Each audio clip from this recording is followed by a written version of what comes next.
and welcome to Gefet in the Daf. I'm Yael Shimoni, bringing to you together with Aharon and Yeshivat Drisha, learning Iyun in your cute Daf Yomi. And today we're going to learn about Miriam's leprosy. Actually, we're going to learn a bit of Tanakh while we're learning Gemara. And let's begin. We'll see an interesting situation. Tosafot is going to have a question that he leaves unanswered. We'll look for answers in Perushim and the Torah. Be'ezrat Hashem, it will be interesting. But let's see how Miriam's leprosy bichlal fits into what's happening in these dapim. So just to show you how this developed in the Gemara, in Daf Tzarichet Amud Bet, there was the Mishnah that says that some people can't eat kochim. One of them is someone who's onin, somebody died and is not buried yet, one of his 7 krovim, and that includes also the Kohen Gadol. And the Rambam explains that there is an extra lav on the Kohen Gadol. And why is there an extra lav on the Kohen Gadol? Because the Kohen Gadol can still work while he's onan. A Kohen Idiot cannot work in Bet HaMikdash when he's onan, and if he does, that's chilul. But Kohen Gadol continues working, but he only can't eat. And that's why the Kohen Gadol has to have an extra love, mina mikdash lo yitzeh, because he's in this special situation. So this is a Mishnah that starts with it. And then the Gemara starts inquiring who is Bichlal Kohen Gadol. Was only Aharon a Kohen Gadol, or maybe also Moshe Rabeinu was a Kohen Gadol at a certain point. And Rav has a Mimra and Daf Kuf Aleph Amud Bes saying, Amarav, Moshe Rabeinu Kohen Gadol וחולק בקודשי שמיים היה, שנאמר מאל המילואים למשה היה למנה.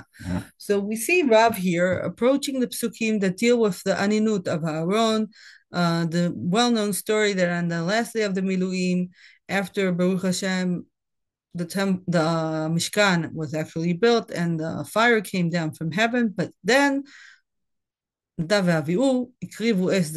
brought another fire indoors and that killed them, and then Aharon did not eat from the kochim, and that's how we learned the din of aninut. So Rav goes back to that day and says, when you read the story of the building of the Mishkan, you see that Moshe Rabeinu himself was also a Kohen Gadol. And then the Gemara continues by asking a series of meitivei, a series of questions on Rav from different brisos. And one of the questions is the question regarding the leprosy of Miriam. So let's see the question. Meitivei, Miriam mi hisgira? אם תאמר משה הסגירה, משה זר הוא, ואין זר רואה את הנגעים. ואם תאמר אהרון הסגירה, אהרון קרוב הוא, ואין קרוב רואה את הנגעים. אלא כבוד גדול חלק לקדוש ברוך הוא, למרים, אותה שעה, אני כהן, ואני מסגירה, אני חולתה, ואני פותרה. So here we see the kushia and the shita of Rav, because there's a brisa here saying that when Miriam became a leper, she wasn't a problem because there was no one there who could help her become pure. Why? Because Moshe Rabeinu can't do it because he's a zar, and Aharon couldn't do it because he's a relative. So who did it? It was the Kadosh Baruch Hu himself. He was the one who did the process of helping Miriam finish her leprosy, and he was the one acting as a Kohen. He was the one who sent her away for a week, and then after that week, when she became healthy again, he was the one who purified her, the Kadosh Baruch Hu himself. Why is this a kushia on the Shita of Rav? Because the Brisa said that Moshe Rabeinu could not be her Kohen because he's a zar. So there's a brisa here saying specifically that Moshe Rabeinu is not a Kohen, and of course not a Kohen Gadol. So that's the contradictory that this brisa has on the Shita of Rav. That's the kushia on Rav. Then Rav Nachman bar Yitzchak comes and he says, oh, no, this is not a kushia. Why? Because saying that Moshe was a zar regarding his ability to see leprosy, that's only because there's a pasuk saying that leprosy can only be treated by Aharon ubanav. So that's why he's a zar there. But it doesn't mean that he's a zar as a Kohen. He can still eat from the korbanot like a Kohen Gadol. Amar Rav Nachman bar Yitzchak, Shane marot negaim Aharon ubanav ketuvim b'parasha. And then the sugya continues and finds what is exactly the dea of Rav, that's not so much our business. Let's just focus on this interesting Braita claiming that God was the Kohen that saved Miriam from her leprosy. And here we have a very interesting phenomenon. Tosafot asks, quotes the Tosafot, the Kadosh Baruch who says, I was her Kohen, right? Says the Tosafot, Basifri Tanya, the Sifri is a Midrash Halacha, okay? There's a Midrash, says the Tosafot. A Midrash that says something slightly different from what's written here in the Gemara. What does the Midrash say? Amar Aharon, פוטרה נמצאת מפסיד לאחותינו, שאינו יכול להסגירה ולא לטומאה ולא לטהרה. Okay, so according to the Sifri, Aharon tells Moshe and says to Moshe, listen, we have a problem. We can't help our sister. Amar Aharon נמצאת מפסיד לאחותינו. You have to pray for our sister, because if you don't pray, we will be stuck, because no one can help our sister, because I'm a karov, and I can't be masgir her, I can't be metame her, I can't be metar her. And says the Tosafot, v'tema. I don't understand the Sifri, says the Tosafot. במה היה מפסידה? דאין אדם רואה את הנגעים, כל שכן שהייתה טהורה. Says the Tosafot, well, I don't really understand the Sifri. And actually, the Tosafot has also a question regarding our Gemara here. Because according to our Gemara, there was a problem. There was no Kohen that could help Miriam, and that's why the Kodesh Baruch Hu himself helped her. But says the Tosafot, I don't understand. If there's no Kohen, there's no problem. Why? Because only Kohanim can bichlal create Tuma. A Kohen is a person that looks at a leper and says, this is leprosy, in the sense that once the Kohen does that, that person is tameh, and he can't go into the temple, and he has to go through all this process. But if there's no Kohen to say the original statement that a person is tameh, the person is pure. So if Aharon and Moshe couldn't help their sister become tahor, she was never also tameh in the first place, because they never made her tameh. So what's bichlal the problem? Now, according to our Gemara, this is not a problem because God did the whole thing. He was also the person who was metameh her. But according to the Sifri, that's a big problem, because according to the Sifri, Aharon turns to Moshe and says, you must pray for a sister, because if you don't pray, she'll be stuck with her tuma, and it doesn't make any sense, says Tosafot. There's no tuma here, because he was never metameh her, and therefore she's pure. So that's the kushiyah of the Tosafot. First of all, we have a very interesting phenomenon here. A kushiyah with no answer. Tzarich Iyun. The Tosafot even doesn't say tzarich Iyun, he just remains with a tema. And the Tosafot here is claiming, I don't understand the Sifri. I understand our Gemara, because according to our Gemara, God did the entire process. I don't understand the Sifri that Aharon tells Moshe, wow, we're stuck. You have to turn to prayer. So what will we do with this Tosafot? We will look for an answer, of course. And we will start from an answer of a Bechol Shol. Now, Bechol Shol, we have two different people who are called Bechol Shol. We have somebody from Tkufat HaRishonim, the Bechol Shol that is well known for his Perushim on the Torah, that actually helps us understand Rashi in many situations, and we'll see that. And he was in France at the end of the 5th millennium, in the 12th century. And another Parshan, also called the Bechol Shor, that is a descendant of this ancient Bechol Shor, the Bechol Shor, the Aharon, that wrote a book about Zevachim. So we'll begin from the second Bechol Shor, the later Bechol Shor, see how he answers the Tosafot, and then we go back and open the Torah and open Rashi there and open the Bechol Shor, because Rashi didn't have Tosafot's question. And obviously, Rashi read things differently. So let's begin by reading the Bechol Shor on Zevachim. So the Bechol Shor on Zevachim, the late Bechol Shor, says, I know Tosafot's kushia, but I think I have an answer, because I think there are two different sevarot regarding negaim. There's a machloket in understanding negaim. One option of understanding negaim is understanding the tzaraat as a punishment. Because you sin, therefore you have this leprosy. Okay, it's a punishment. A different way of understanding negaim, this is for sure a different sevara, is that the negaim are not a punishment, they're actually your cure. Once you receive Tzaraat, you actually receive the option to go through the process of becoming pure with the Kohen. And that's why you're dafka interested in becoming a leper.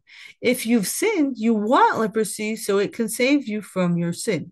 And he says, the Bechor Shur, that it seems that the Tosafot here asking his question, it's because the Tosafot understands the first Sevara, and he's thinking that being tameh from Tzaraat is a bad thing because that means you are a sinner, and that's a punishment. But those who don't have the question of Tosafot, it's because they understand Tzaraat and the impurity of Tzaraat as dafka, something that helps you overcome your sin, and that's why they don't share the same question that Tosafot asked.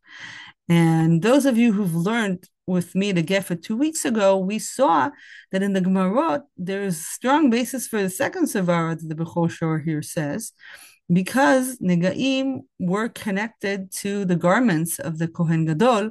And of course, the garments of the Kohen Gadol are a way of kapara, and Negaim were also a way of kapara. So that sounds like a very strong strengthening of the second Sevara of the Bechor Shor, and actually making the Tosafot as very weird. Why Bichlal did he ask this question?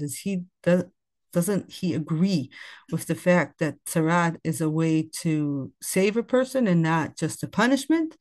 So with that question, let's go to different areas. Let's go back to the Tanakh and open Parshanim there on the original Psukim on Miriam.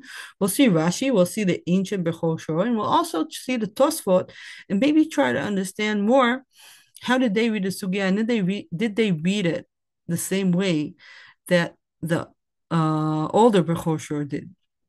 Okay, so Rashi on the pasuk that Aharon turns to Moshe and says, "Al nati kamet, don't be like a dead man. שבצאתו ברחם אמו יאכל חצי בשרו," that when he left the womb of his mother, half of his flesh was eaten. These are very cryptic words that Aharon tells Moshe, and all the Mefarshim try to explain them. Let's see what Rashi explains. And Rashi says here two different explanations. Let's read the second one, Davar Acher, which is regarding our Kushiyah. Davar Acher, אל נא תהי כמת, אם אינך רופאה בתפילה, מי מסגירה ומי מטהרה? We see here that Rashi is actually quoting the Sifri that was a question in the eyes of the Tosafot. Alnati kamet, if you want help her, if you want to pray for her, who will help her? מי מסגירה, מי מטהרה? אני אפשי לראותה שאני קרוב, ואין קרוב רואה את הנגעים, וכהן אחר אין בעולם, וזהו אשר בצאתו מרחם אמו. Says Rashi, if you read the Sifri that was a problem for the Tosafot, you understand this pasuk. But Rashi himself is a little obscure, but the Bechor Shor helps us understand Rashi's words. So let's read the Bechor Shor. Explains the Bechor Shor, כלומר, צרעת הבא מתולדתו, כשיוצא מבית הניבו, בשרו מת ונאכל ולקוי, ואין דרכו לרפא לעולם כי תולדתו הוא. Says the Bechor Shor, when Aharon turns to Moshe and says, don't be like a dead man that when he was born, he was half dead from leprosy, he's actually describing a different kind of leprosy. There are two kinds of leprosy. There's leprosy that is a disease that has nothing to do with sin. It's a natural disease. When you have a newborn that has leprosy, of course, it's nothing spiritual. How do we know that? Because he's a newborn. He couldn't sin. And if he has this disease, obviously, it's not a spiritual tzaraat. And therefore, says the Bechor Shor, the chances of him becoming healthy again are very, very low, because if it's a natural tzaraat, tshuva won't help you become healthy. It's natural. You have to go to doctors. Don't go to the Kohen, go to doctors, and who knows if the doctors will ever help you. But if it's spiritual tzaraat, so then you have other ways to turn to. You can do tshuva, you can go to the Kohen, or you could also have a Navi pray for you. Exactly like says the Bechor Shor. That's why Aharon says to Moshe, pray for her, לפיכך תתפלל עליה ותחיה מכה, כמו שמצינו בפרעה, כשלקח שרה, כתיב ונגע השם את פרעה נגעים גדולים בית ביתו על דבר שרי, והשיבה ונתרפא. We have another story of Negaim, when Paro captured Sarai, when Abraham and Sarai went down to Egypt in the first famine. So then Paro, he got all kinds of Negaim, and the Bechor Shor says that's leprosy, and still he got away with it because he did tshuva. So you have to understand there are two kinds of tzaraat, and he's helping us understand Rashi, because Rashi is saying when Aharon turns to Moshe and says to him, don't make your sister like the dead man that was born with Tzaraat, he's saying to Moshe, you and I know that Miriam's Tzaraat is a Tzaraat, a leprosy which is spiritual. That's why tshuva or tefillah can help her become healthy. Now, since I'm not a Kohen that can see her leprosy, I can't help her do tshuva. Neither can you. But what you can do, you can pray for her. And if you won't pray, she will remain a leper. And people will be mistaken to think that this leprosy is not spiritual, that it's physical. If you don't pray for her, she will seem or act as if this is a natural leprosy, even though we both know it is not. So that's how Rashi and the Bechor Shor read the Sifri that was problematic in the eyes of the Tosafot. But let's see that this is a different kind of answer than the answer of the Bechor Shor. According to Rashi and the early Bechor Shor, there are two different kinds of tzaraat. There's natural tzaraat, natural leprosy, that the chances of it being healed are very, very few. And then there's spiritual leprosy, that the chances of it being healed are dafka very big. If you do tshuva, then leprosy will go away. If somebody will pray for you, then the leprosy will go away. And that's what the Sifri is talking about. You have a way to solve this problem, not through becoming a Kohen, not by having God being her Kohen, but by you praying and her doing tshuva, and that's how she will be healed. And the Bechor, later Bechor Shor, he didn't talk about two kinds of tzaraat. He talked about the spiritual tzaraat, and he said there are two different ways of understanding the tzaraat, whether or not it's punishment or is it already the remedy. And that's the machloket according to the Bechor Shor, the later Bechor Shor, between Tosafot and how he sees the reality. Now the problem of the Bechor Shor was the later Bechor Shor, that it seems strange that Tosafot will go against the idea that leprosy is a cure. And that's what the later Bechor Shor said. But since Rashi, I think I found him very convincing, and also the new Bechor Shor, and also the older Bechor Shor, we're returning to Tosafot and having a hard time understanding what is he cholek about? How come he didn't understand the Sifri? So in order to understand the Tosafot again, we'll go to a book called Moshav Zkanim Mibalei Tosafot. These are Perushim of the Tosafot on the Torah, because the Tosafot didn't only write about Gemara, they also wrote about the Torah. And there we will meet the Ri. And the Ri sounds that he is the one that asked this original question on the Sifri that we have in our Gemara. The Ri here is quoted by asking on Rashi, how come Rashi is quoting the Sifri, saying that if there's no Kohen, no one can help Miriam, because the Ri says it's true that nobody can help her, but there's no problem because she's not even Tameh. That's the kushia that we had on the Tosafot in our daf. And let's see how here there's an answer by the Tosafot themselves to the question of the Ri. Says the Sifri,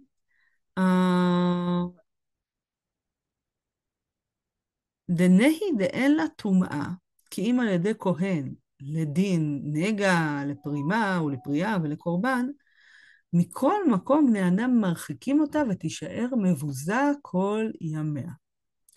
So the Tosafot says, we asked this question on the Sifri because the Ri is assuming that the only problem a person can have with Tzaraat, with leprosy, is whether he's Tameh or Tahor.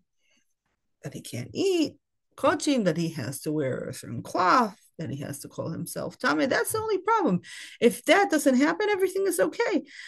But, says Baalei Tosafot to the Ri, that's not true. There are two problems in leprosy. One is being sick. When you have leprosy, even if it's not halachic leprosy, people leave you. People don't want to be next to you. You're alone. You're humiliated. So it's true. If there would be no Kohen to look at Miriam and say, you are Tameh, she would not be Tameh. She could eat kochim. She wouldn't have to wear a special cloth. She wouldn't have to leave the machaneh. But people would just leave her. She would be humiliated because people will turn their back on her. Not because she's tameh, but because she's sick. And that's a problem. So according to this Tosafot, we can understand the Ri better. What is the machloket of the Ri? Why is the Tosafot seeing this as strange?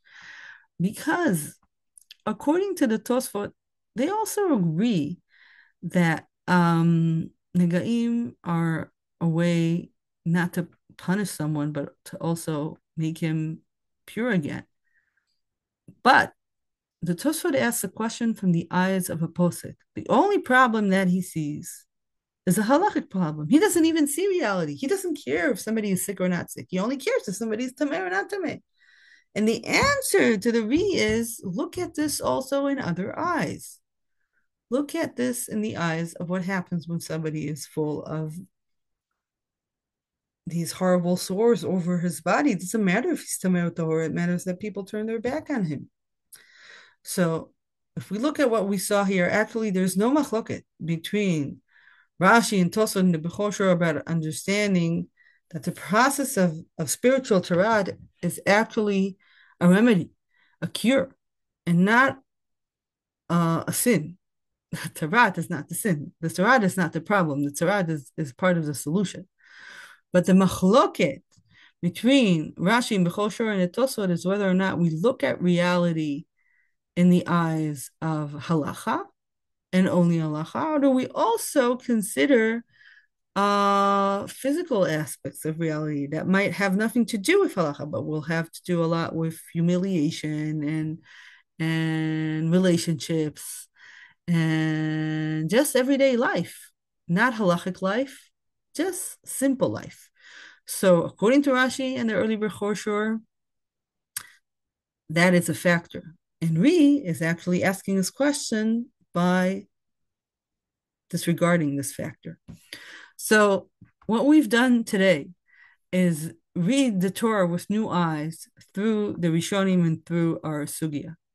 What we see here is that when the Gemara talks about the Tzaraat of Miriam, there are two different ways of looking at the story. Is this a halachic story, or is this a story of reality? What happened to her? Was the problem that she was tameh because God was her Kohen and he turned her to tameh? Or was there a different problem? What's in the Midrash and the Sifri, and also in Rashi on the Torah, that even if there's no halachic problem, there's still a physical problem. The fact that she's sick and that she will not be healed because this will act like a physical sickness. And that's also a problem. Not only the fact that you're tameh, but even just the fact that you're sick.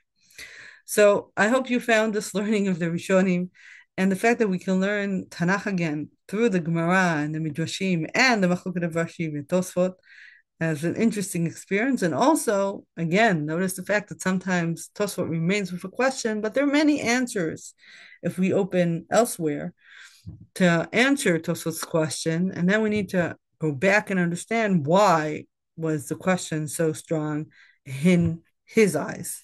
So I always enjoy learning Tanakh and Agada through the Gemara. I hope you also share this joy with me. And Bezrat Hashem, we will learn and meet again in this lovely Masechet Zevachim. Take care.